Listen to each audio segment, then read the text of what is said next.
ज्ञानतिमिरान्धस्य ज्ञानाञ्जनशलाकया चक्षुरुन्मीलितं येन तस्मै श्रीगुरवे नमामि श्रीबालकृष्णं यशोदत्सङ्गदायकं पूतनासकल्पानरक्षिताशेषदा प्रभुनन्दकुमारो मे स्वामिनी विशुद्धानुजा कृतार्थं न संशयो। श्री हरिदास राजगोवर्धन श्री रमणा कृष्णार्थम श्री राधा कृष्णार्थम श्रीमदाचार्य चरण कमले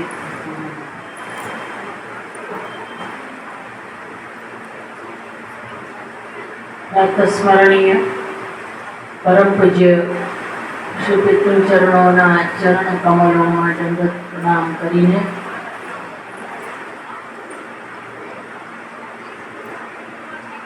मारा अनुज श्री योगेश बाबा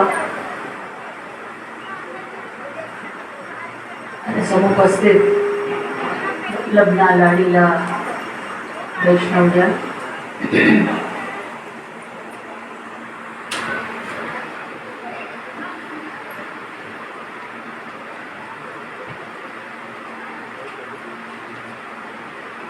આજે પરમ સૌભાગ્યનો દિવસ છે આપણા માટે। શ્રી મહાપ્રભુજીનો પ્રાગટ્ય મહોત્સવ શ્રીનાથજીના ચરણ કમલોમાં આપણે બધા જ મળીને ઉજવી રહ્યા છે। સૌ પ્રથમ તો તમને બધાને ઉત્સવની વધાઈ।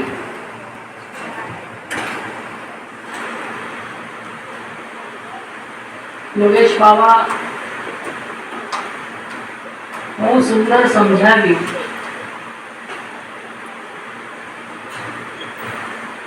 શાસ્ત્રોક્ત રીતે અને રસાત્મક રીતે પણ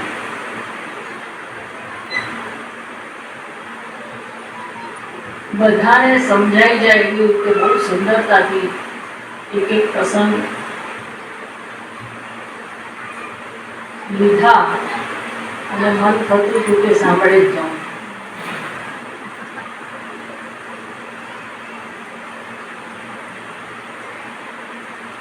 પણ ઉત્સવમાં પોતાની વાણી સમર્પિત કરવાની હોય આપશ્રીની આજ્ઞાથી કીર્તન સાહિત્યનું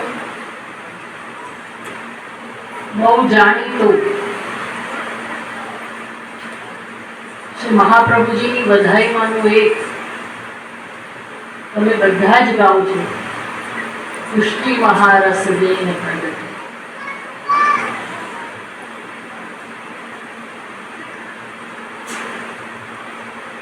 જેમ કે હજી સુધી યોગેશ બાબાએ કહ્યું કે શૃંગાર પ્રગટ નહોતા થયા,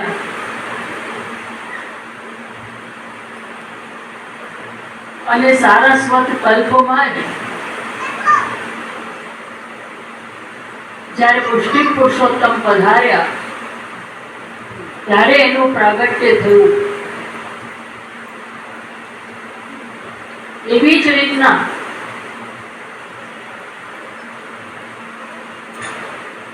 આ કળિયુગની અંદર જે 100 વર્ષનો આપણે કહી શકાય કે સતયુગ આવ્યો હતો, એની અંદર બધા ઘણા મહાનુભાવો આચાર્યો બધા પ્રગટ થયા, સંતો મહાત્માઓ બધા પ્રગટ થયા। પણ જ્યાં સુધી શ્રી મહાપ્રભુજીનું પ્રાગટ્ય નહોતું થયું ત્યાં સુધી બધું વસુંધરા સૂની જ હતી। જેમ સારસ્વત કલ્પની અંદર આ બધી વસ્તુનું પ્રાગટ્ય થયું તે જ રીતે શ્રી મહાપ્રભુજીએ પુષ્ટિ રસનું જે દાન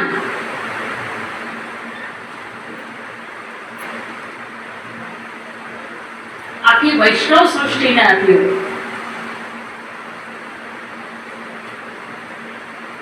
રસો વૈસહ પ્રભુ,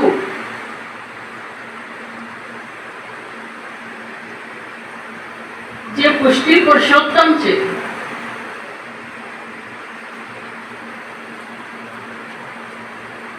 જે પરમાનંદ સ્વરૂપ છે, જે મધુરાધિપતિ અખિલમ મધુરમ છે, એવા પ્રભુનું ગુણગાન અને એવા પ્રભુનું એ રસોવૈસ સ્વરૂપનો પરિચય શ્રી મહાપ્રભુજી દ્વારા જ આપણા સૌને થયો છે. અને એટલે જ આપે જ પ્રગટ કર્યો આ મહારસ.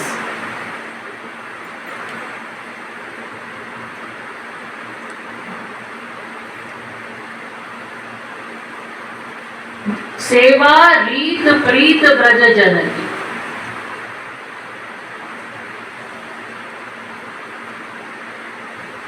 આજે જે વૈષ્ણવ બધા જ છે અને 84 ને 252 જેના માટે આપશ્રીનું નામ છે દૈવોદ્ધાર પ્રયત્ન,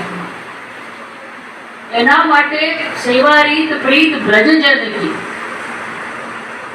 બ્રજ ગોપિકાઓની, યશોદાજીની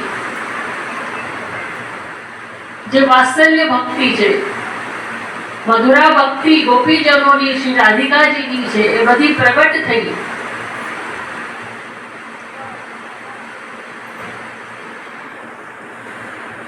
પણ જે ગોલોકની અંદર આખો પ્રકાર છે, એ પ્રકાર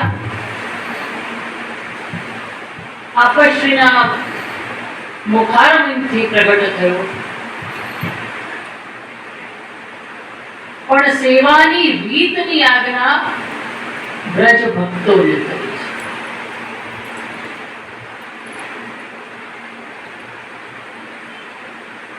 કારણ કે ભૂતલ ઉપર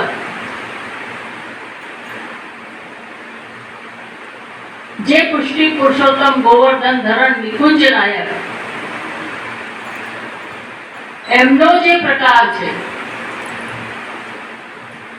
એ આખો પ્રકાર ભૂતલ ઉપર આપણે કરી ન શકીએ. પણ એવો જ પ્રકાર જે ગોપીજનોનો હતો સારસ્વત કલ્પની અંદર, એ પ્રકાર દૈવી સૃષ્ટિને શ્રી મહાપ્રભુજીએ અને આગળ ચાલીને શ્રી ગોપીનાથજીએ, શ્રી ગુસાઈજીએ એનો વિસ્તાર કરીને પ્રગટ કરીને એ દૈવી સૃષ્ટિને 84 ને 252 ને એ આખો પ્રકાર સેવાની રીત પ્રીત આખી એ લોકો દ્વારા કૃપા કરીને આપશ્રીએ એનું દાન કર્યું.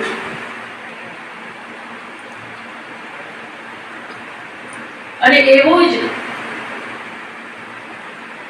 એક બીજું સ્વરૂપ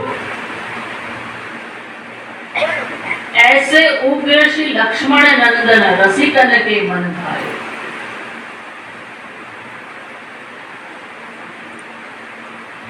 એ ઉગ્ર રસ છે આખો. કોઈ વાર યોગેશ બાબા પાસે સમજજો,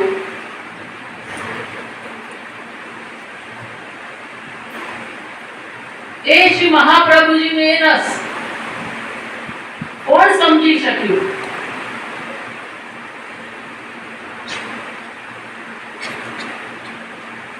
જેને રસની જાણકારી હોય એ જ એ રસનો આનંદ લઈ શકે.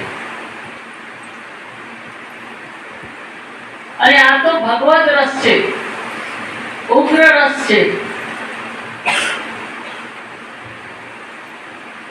મધુર રસ છે.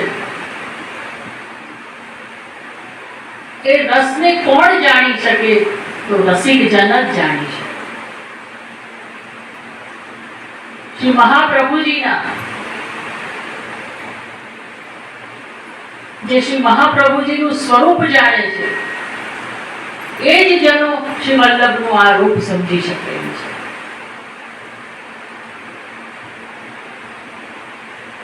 અને છેલ્લે હું એક વાત કહીશ કે ગમે તેટલું આપણે જાણીએ, ગમે તેટલું સમજીએ,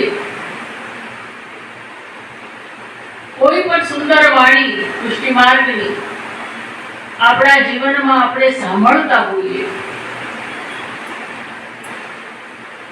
પણ ઘણું બધું આપણા જીવનમાં ઉતરતું નથી,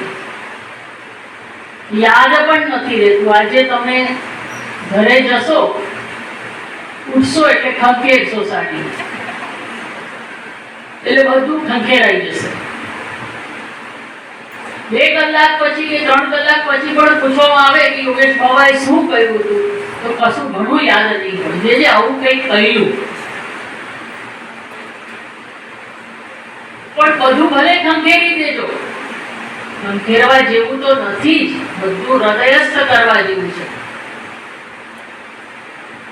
પણ જેમ સુરદાસજી કહી ગયા, દ્રઢ ઇન ચરણ કેરો, કઈ યાદ ન રહે ને ચાલશે, પણ શ્રી મહાપ્રભુની ના ચરણારવિંદ જે દાસ્ય ભક્તિ છે, શ્રી વલ્લભના ચરણારવિંદને સદૈવ સદૈવ તમારા માનસ પટલ પર, તમારા હૃદયમાં અને તમારા આંખોમાં સદૈવ પધરાવી. જો દાસ ભાવ સિદ્ધ થઈ ગયો વલ્લભ માટેનો, તો પુષ્ટિ માર્ગનું બધું જ ધીરે ધીરે હૃદયસ્થ થવા માંડશે. પણ જો આ ચરણ કમલ અંદર જો સ્થાપિત નહીં થયા, અને એટલે સુરદાસજી કહી ગયા કે દ્રઢ ચરણ કેરો, દ્રઢતા, આ દ્રઢતા બહુ જરૂરી છે.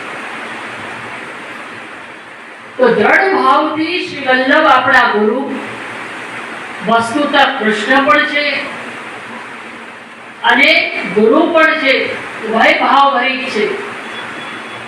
એમના ચરણારવિંદની સદૈવ આપણે હૃદયમાં હૃદયસ્થ સેવા કરીએ. બસ આટલું પણ જીવનમાં રાખશો તો તમે બેડો પાર કરી જશો. પુષ્ટિ માર્ગ સરળ નથી.